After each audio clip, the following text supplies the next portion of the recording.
L'été vous manque, vous rêvez de chaleur et de beaux paysages, ne bougez pas. Absolument Star vous offre un petit aller-retour au soleil à l'occasion de notre reportage sur le tournage du dernier clip de Louiana.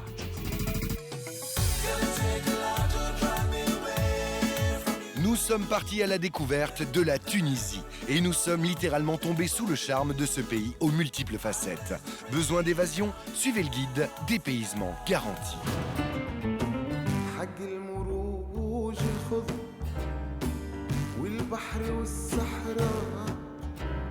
Après 2 heures d'avion et une escale à l'hôtel Africa Jade, nous sommes bien en Tunisie. Première étape de notre escapade, la ville de Carthage, au patrimoine culturel sans précédent. Là, on est à Carthage. Carthage, quand même, c'était le rival de Rome. C'est une grande nation. Pour mettre aussi la Tunisie dans son contexte de carrefour de civilisation. Les gens ne retiennent peut-être que l'aspect actuel de la Tunisie, mais la Tunisie, elle a une grande histoire. Une grande histoire, c'est le cas de le dire, car la ville recèle de trésors. En plus de sa fabuleuse cathédrale Saint-Louis et de son site archéologique classé au patrimoine mondial de l'UNESCO, Carthage est également réputée pour son festival international qui attire chaque année les plus grands noms de la musique ainsi que des milliers de spectateurs. Et ce festival continue toujours à être là pour donner du plaisir à un peuple tunisien qui est toujours là avec plus que 10 000 spectateurs. Donc c'est un peuple qui aime la vie, qui aime sortir la nuit, qui aime faire la fête.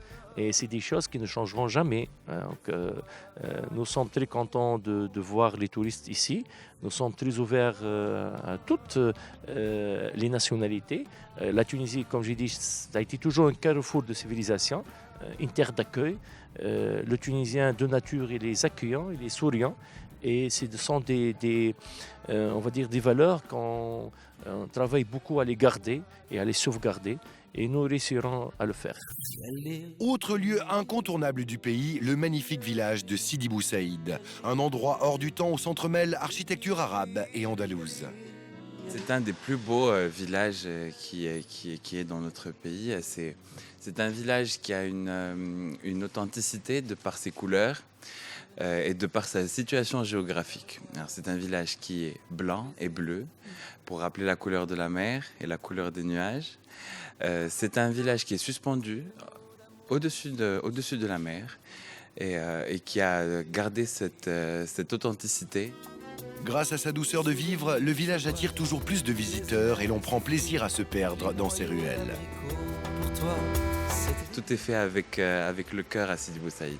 C'est un endroit où il fait bon vivre, il y a toujours une petite brise, une petite douceur. C'est un endroit mythique du pays. Et qui dit Sidi Bou Saïd dit bien sûr... Le Café des Délices, oui. Le Café des Délices est un café qui a la particularité d'être un immense café qui a toutes les tables en vue plongeante sur la mer. La citronnade y est exceptionnelle, fraîche, le thé est très bon. Et on peut croiser de temps en temps Patrick qui chante.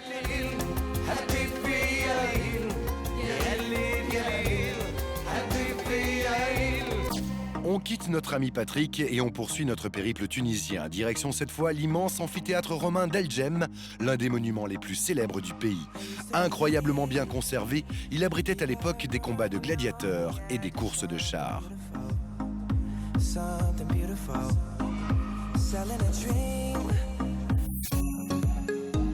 On reprend la route, le sud du pays nous réserve lui aussi de belles surprises. Car c'est là, en plein désert, que nous découvrons l'endroit magique qui a servi de décor à George Lucas pour le film La Guerre des Étoiles, tourné en 1976. L'endroit est devenu un lieu de pèlerinage pour tous les fans de la saga Star Wars, tout comme les habitations troglodytes du village de Matmata. Et notre voyage s'achève sur une vue à couper le souffle, celle du magnifique désert de sel. Poétique à souhait, ce décor finit de nous convaincre, la Tunisie regorge de richesses et n'attend plus que vous.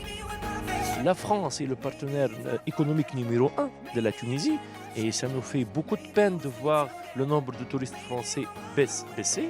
Mais bon, on comprend un petit peu parce que ce qui se passe en France maintenant n'encourage pas les Français peut-être à partir en voyage. Mais moi, je suis sûr que la Tunisie restera entre parenthèses, en guillemets, un refuge, mais un refuge de bien-être et de plaisance pour les Français. Et je suis sûr que les Français reviendront vite en Tunisie. Nous, en tout cas, on reviendra, c'est promis.